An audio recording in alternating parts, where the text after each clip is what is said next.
myself, yourself, all of the instructors that we work with, all of the tribes that we work with are tired of talking about the problem. We are active and proactive about creating and implementing solutions. Welcome to another episode of the Community Broadband Bits podcast. I'm Christopher Mitchell. I'm at the Institute for Local Self-Reliance, and I'm in St. Paul, Minnesota, having just recently left Rantanen Town Ranch, where my current guest, Matthew Rantanen, resides. Welcome. Thank you very much. Happy to be here. It's been a minute since you were officially on the show. I think you're always here in spirit, one way or another. But Matt, for people who aren't familiar, is president of the board of Waskawiwin. We'll talk about what that is, and co-founder of the Tribal Broadband Bootcamps, as well as a variety of other things we're not going to go into. But Matt, people have heard me talk about the Tribal Broadband Bootcamps. We'll spend most of our time talking about them, but why don't you give us the lowdown on Waskawiwin first? Waskawiwin was formed out of necessity to support the Tribal Broadband Bootcamps. It is a 501c3 nonprofit, and it is 100% aligned with the mission of the Tribal Broadband Bootcamps.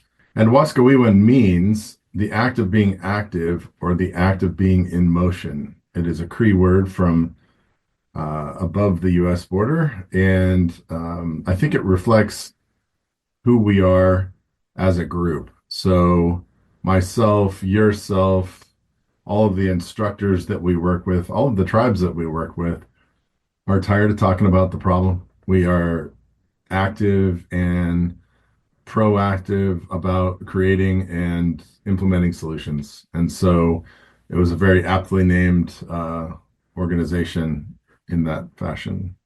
Yeah, I'm inspired by it because I really like the idea of taking action and not talking, but trying to get stuff done. That's been the approach of the boot camps. I mean, how many people have come to our events and then said, "Oh, I thought this was going to be like a conference," and it's nothing like that. Yeah, most everybody is like, I've been to a lot of conferences, but boy, this is intense. Like we're on all the time. And I thought I was going to just like check out and do email and things like that. I haven't even looked at my computer. It's like this is so, so engaging and so informative and so hands-on that I haven't even had a chance to like focus elsewhere. So yeah, it's nice to see that perspective because I mean, how many conferences have we been to where you're, nearly asleep sitting through sessions, hoping for some good bits of information?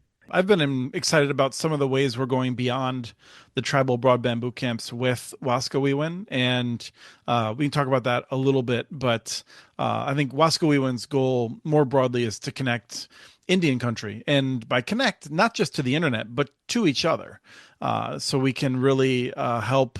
I feel like we're sort of like a catalyst where we're trying to help them get more advanced, more connected, so they can achieve their own goals, and then we can get out of the way. Yeah, I mean it's certainly the coolest byproduct of the boot camps, and it's something Waskawiwin is promoting and supporting, and that is the human network, right?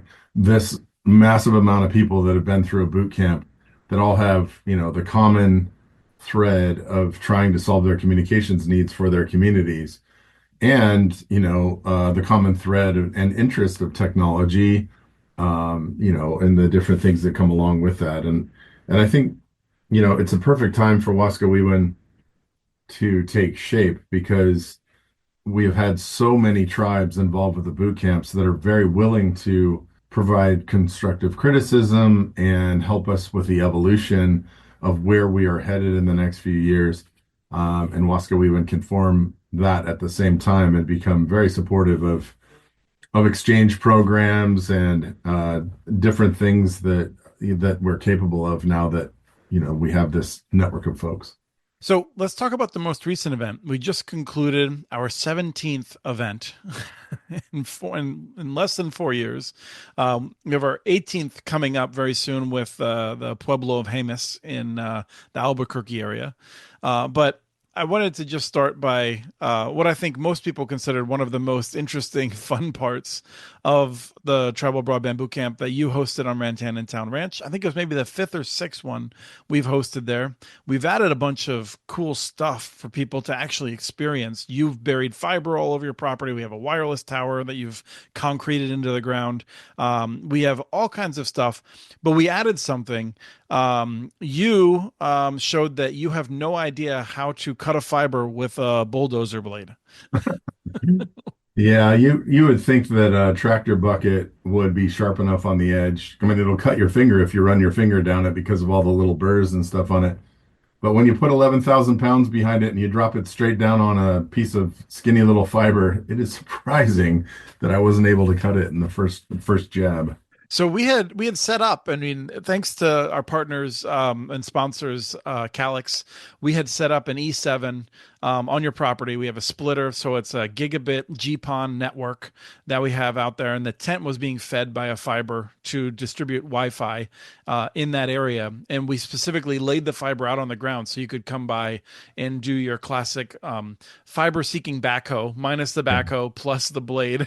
yeah, right. And yeah, so we are actually, just to keep it a little bit simple, we did use an indoor cable that had a fair amount of protection around it. But you dropped the blade on it like three times, and the I first two know. times it was still passing data. Uh, Yeah, it was impressive. And I love that people in the crowd were running speed tests while I did it to see if the data stream dropped. And they're like, it's still working. It's still working. I couldn't believe it. Picked it up and it was, a little funky, but it wasn't broken. Yeah, and then we had two level one techs from Hamas that they restored it, and that was pretty cool. They were both a bit nervous. They said we did an interview with them afterward that eventually we'll share, but they both felt like they gained confidence as a result of it, and I just thought it was pretty cool to show people how that works.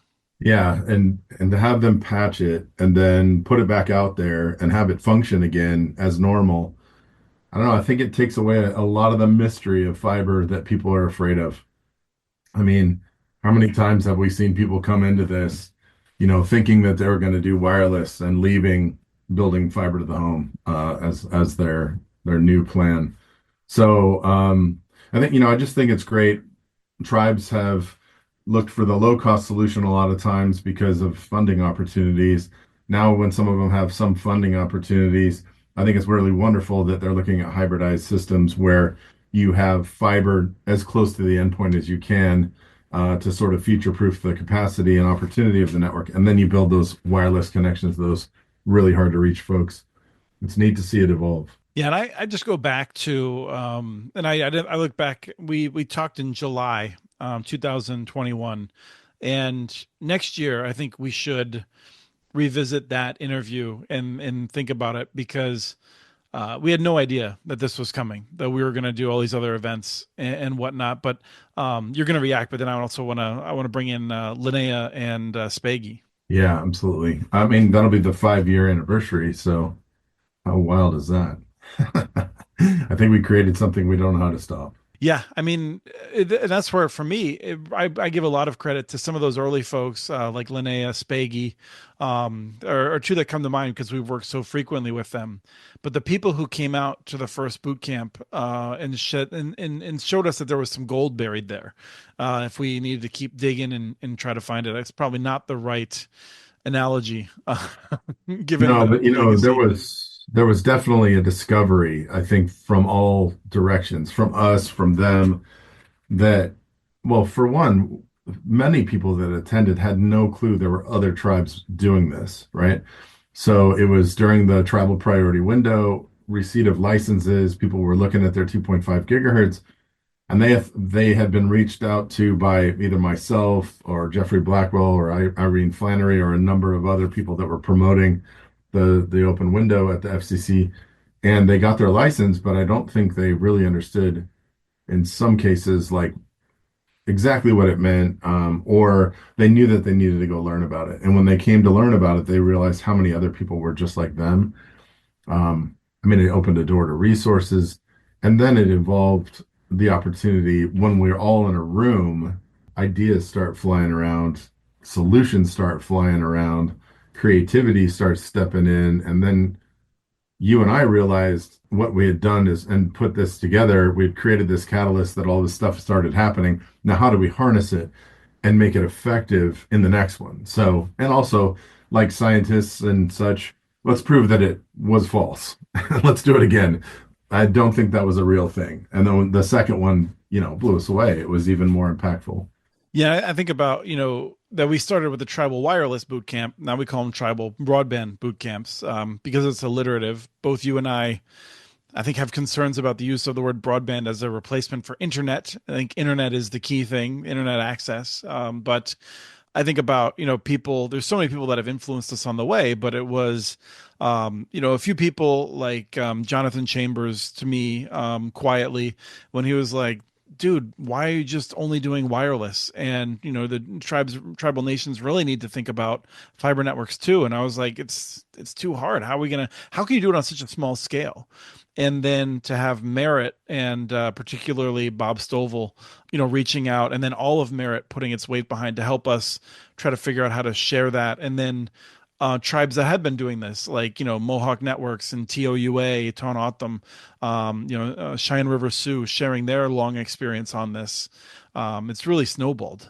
Yeah, it has. And I'm coming to find networks that exist out there that nobody's talking about. So like the Pechanga tribe in Temecula has fiber to the home, and they just built it because they had access to the resources and the dollars, and they just built their own network. And so it's nice to be able to showcase the different variety of success stories, and promote those ones in a group setting, because I think no one size fits all is never going to change.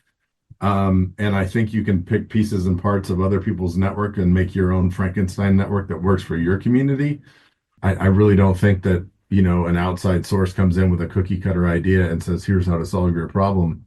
I think tribes have realized that, especially now at event number 17, how unique the tribal communities are and how unique the solutions need to be able to service the community correctly. One of the things we do that's a little bit surprising for people is also we bring people in, we talk about sexy stuff like fiber splicing and breaking fiber with backhoes and climbing towers safely, and a variety of other things. I mean, we try to emphasize all these things that have been learned by people that have done it the wrong way. And then in the course of building the network at your ranch, we've also done a bunch of things the wrong way. We've tried to build vaults out of order and learned why there's a specific order you do things in for outside plant. It's interesting because, I'm, very integral part of the Tribal Digital Village Network, and we built that the wrong way too. We went out and hung radios on towers and made them talk to each other. Didn't really understand, all the science and everything behind it. We got a network working, but, didn't have the proper training as to what we were doing specifically and why it was working. And then went back and did training and then learned how to sort of undo, redo our mistakes, or fine tune our network to make it a better, a better solution. And it's interesting, now years later, I haven't learned to change that process. I'm still going at it, without the directions, and then figuring it out after the fact. So I guess it's who I am, and I mean, definitely who you are too. Yep. Unrestrained. Yeah, and the coolest thing about it, and we talked about it this last boot camp, is like, look, we've all made mistakes, right? We've all spent money that didn't need to be spent. We've all bought products that don't work or that don't work for us. We've all bought into, concepts and solutions that other people have promoted. And when it came right down to it, we figured it out on our own, and we figured out the best solutions. And we talked about piling up all those mistakes for each other so we can stand on top of those to move forward rather than repeating our own mistakes. I mean, there's no reason why anybody needs to repeat the 50 mistakes that TDVNet did. I mean, I can share all those mistakes, and then you can stand upon the top of it and make your own mistakes. One of the things that I think we do, though, and that's just I was starting to get in this direction and diverted myself, but we do a lot of fun things that I think are people were like, oh, that I need this, and they get there, and then we make sure that they also eat their vegetables is the way I think of it, which is to say, learning about the other things that need to be done to make sure that people benefit from the network. Because candidly, I think there's a lot of people who are much more interested in building things, physical things, getting out in the dirt and working with their hands, than there are people who are inspired to come and help someone learn how to use a device or to figure out how to procure devices at a reasonable cost Yeah. for people who don't have them. And so that's one of the things that we do is that we make sure that people who are focused on infrastructure understand the challenges then of using it. And in Davita, Delmar has really been the key to that, as well as other people who have joined us from digital, who are digital navigators for different tribes. And that's something that I'm continuously excited when I hear people saying, I didn't know that I needed this as much as I do. Yeah, I think that was really apparent with a couple of the boot camps where a bunch of techs came in that were from the same community and they were all ready to just gang up on the tech stuff and they were going to go deploy things and they were excited about bringing fiber through the conduit. They were excited about hooking things together. They were excited about setting up a wireless network. And then we said, well, here's the digital equity piece. And then they were like, we'll be outside. We'll catch you guys after this session. And we're like, no, that's not how boot camps work. You're involved with all of it. And so, like you said, the vegetables, right? So we fed them a whole bunch of broccoli.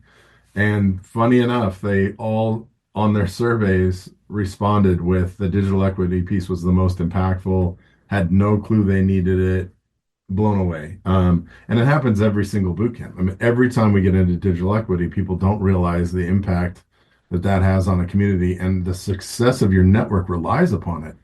I mean, at TDB, we thought, man, we're going to build this thing and everybody's going to use it. We're still below 50% penetration in a community that doesn't have access to internet. So it's mind-boggling that, that word of mouth and just the opportunity doesn't do it. There's a lot of barriers to entry, cost of devices, just being afraid of the technology, being afraid of getting taken advantage of. And there's a lot of that on the internet today. So, it's an education process, and I think a very valuable one at that. So now we're in a situation where we're trying to figure out what's next. We certainly have a number of events on the horizon. Many of them are kind of paused in planning as we're waiting to see what happens with a variety of grants split between USDA and NTIA, where we're hoping that they will be approved and go out. We have incoming support from foundations. I think Democracy Fund really came along at the perfect time to keep us going and to energize us. I think we have prospects with other foundations as well. So we're able to continue, I say, slowly stepping forward if we don't have access to the government funds that we've been promised. But there's a lot of enthusiasm on the way. I have to say that, like, one of the things that has really touched me, it doesn't sound as impressive as a story, but did you hear the story about, and we'll just obscure names here, but the team that was, they were working on a fiber spool and a major supervisor from the tribe came up to ask them what they were doing? I don't know if I did hear that story. Oh, so they were testing the cable that they had received, and a contractor was going to be installing it at Yeah, the I did hear location. that one. That's Yeah. a unique situation. Very creative solution too. So here, I'll jump into it. They're deploying with a contractor spools of fiber, right? And so they've got all their, inventory, and the contractor is going to just grab a spool and install it. Well, the team goes through and tests each cable, each spool of cable to prove that that fiber is in good shape and it, passes the requirements for passing data and there's no breaks in the fiber, no kinks in the fiber. It just blows me away. It was a great solution because then when the contractor picks it up and goes and installs it, potentially comes back and says, "Oh, this doesn't work. It's on you. That was faulty cable." You can just turn around and go, "But no, we just tested it and it was fine before you picked it up." Right. And these are the kinds of things that, ISPs do often after they've been bitten, right? They develop these processes. And so, like you had Right. said, you and me doing things wrong generally before we figure out how to do it right. That's where having some of these partners on, both from Indian country and then also people from Merit Networks or, Esther, Spencer, and Cody bringing a lot of knowledge from the software world and having built wireless networks in a variety of places. We have these sessions and people go through them And then after the session, they can chat with each other and they can even go deeper on one-on-one problems. And so it's just exciting to know that this isn't just like a 3-day junket, but that people are hungry for this and then they are going back. At this event, we had several people who had been to multiple other events, and I'd reached out to them and I'd said, "Hey, what do you want us to do differently?" And one of them was like, "We're about to buy a bunch of locating equipment, and I'm intimidated at all the different options." And so we did a whole thing, and Merit sent in their locating equipment, and Dustin from Merit was able to demonstrate that. And you know what? It didn't even work well because we had not, once again, like you and I had not properly grounded all of the equipment yet.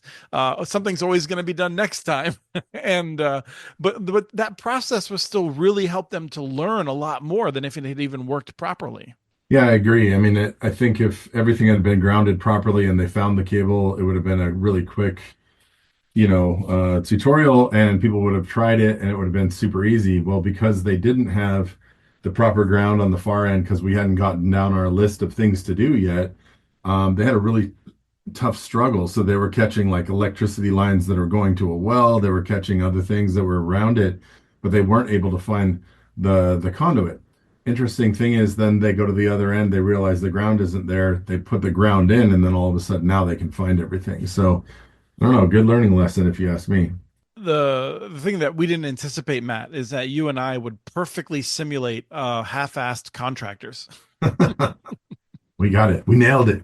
We did most of what we were supposed to do, but we left some things out, and you'll figure out what they are. Yeah, Yeah, right. one of us, not one of us, someone from the event, when we closed up the outdoor ONT, the enclosure for the end of the fiber network on the tower, we crushed a fiber.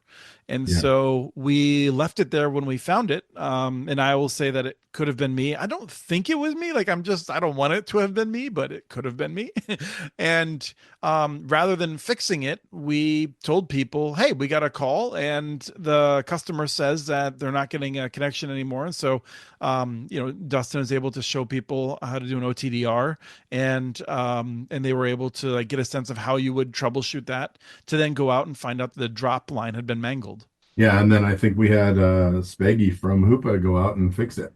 Yep. And it's interesting too, because they're a long ways along on this, $65 million build at Hoopa, but they haven't had the opportunity to actually splice fiber in the field yet. So he was like, I was a little nervous because this is my first actual, field splice with fiber. I've done a lot of desk stuff, but never in the field.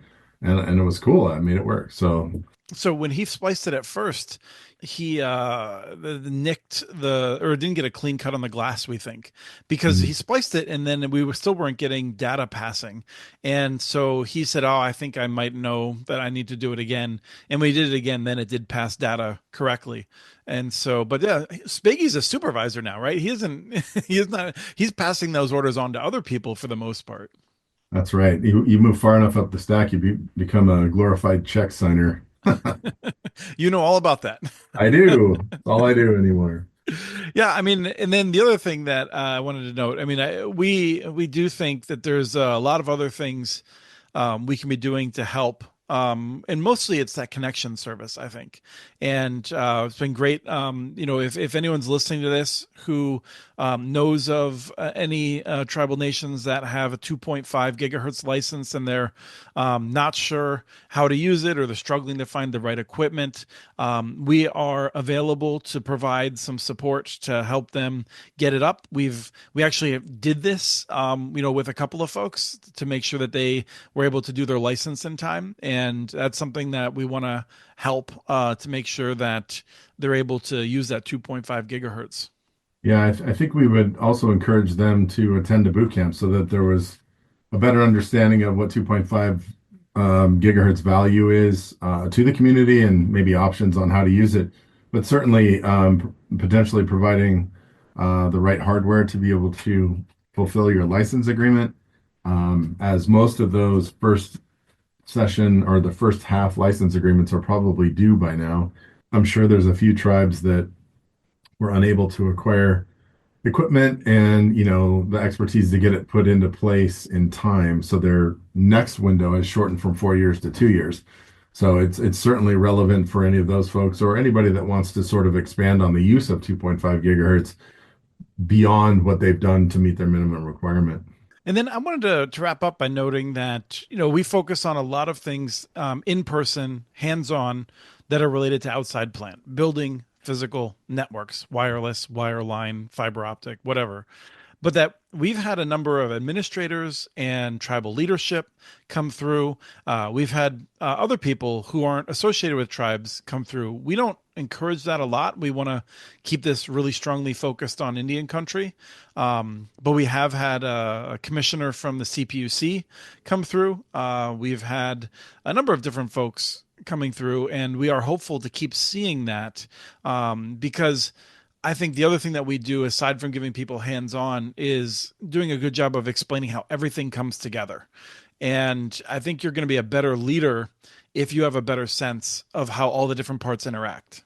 I think the big piece of the takeaway from that is that you have state and regional officials in this space that now understand what tribes are going through, and they never had the understanding of what the complexities were of putting this together for a tribe.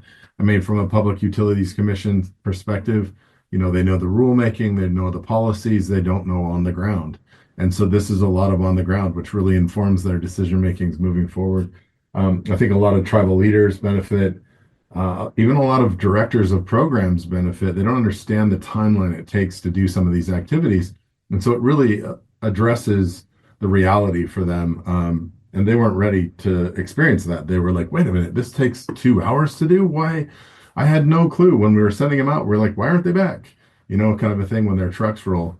The other thing I think we really had a cool advantage when we were at Mohawk, St. Regis, at the Akwesasne team stuff. We had sort of an indoor knock that they delivered to the room where we were doing the training. They actually created a mobile unit so that people could better understand what happens inside when you're managing a network.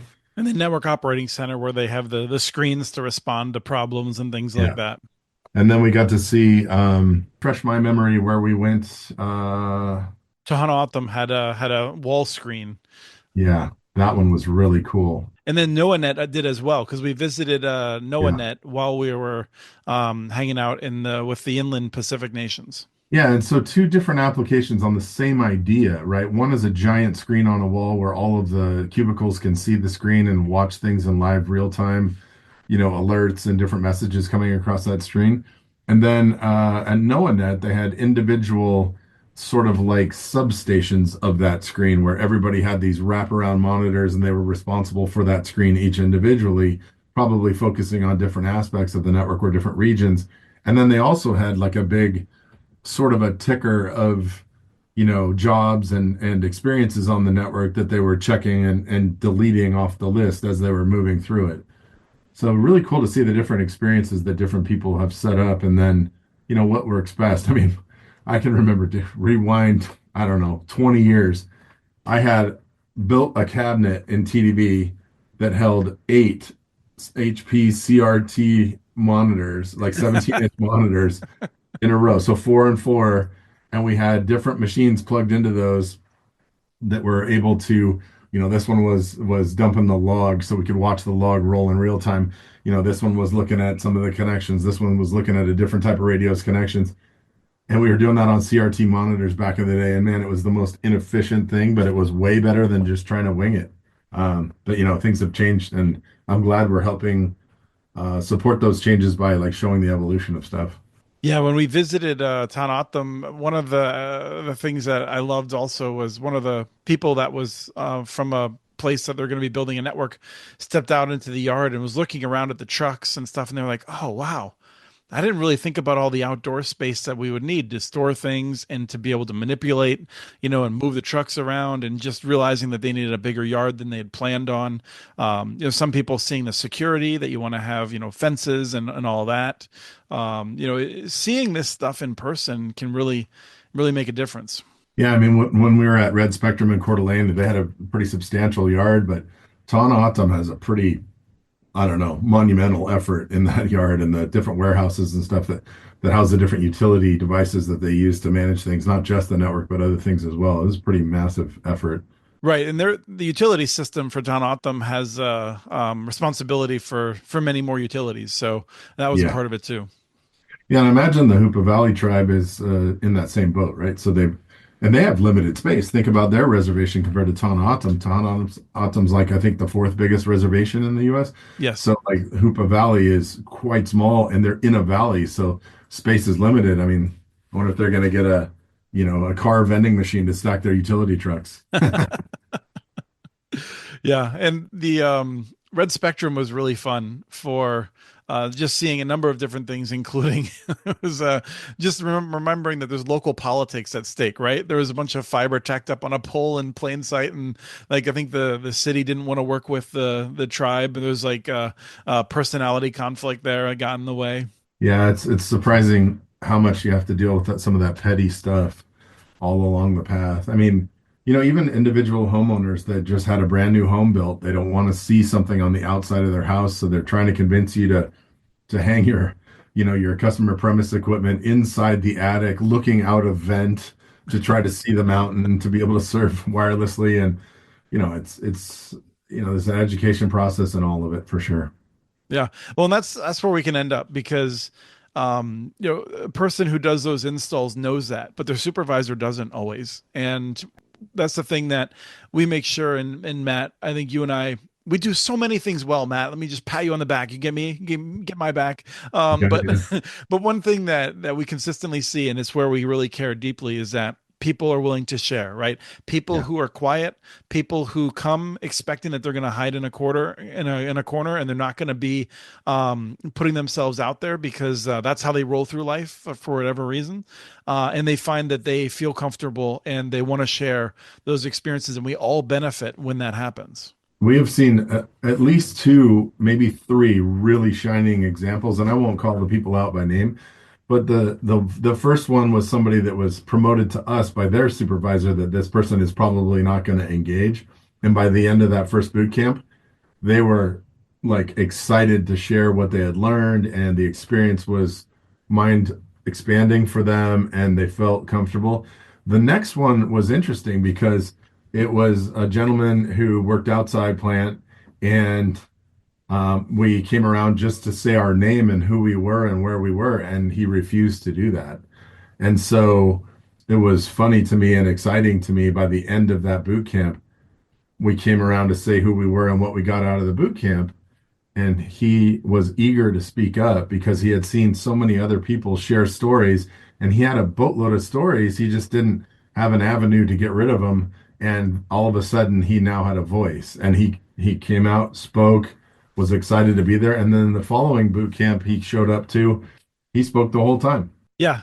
I remember there was one person who after they spoke, one of the coworkers said, "I've worked with this guy for 6 months. I'd never heard him say that many Right. words." Right. Exactly.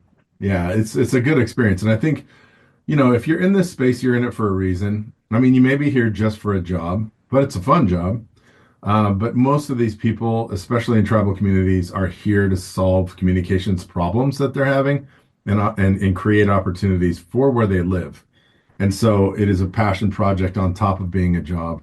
And so, if you're passionate about something, you want to share successes and opportunities. And I think it gnaws at you if you're a shy person, you eventually just can't hold it in anymore because you're doing such good stuff.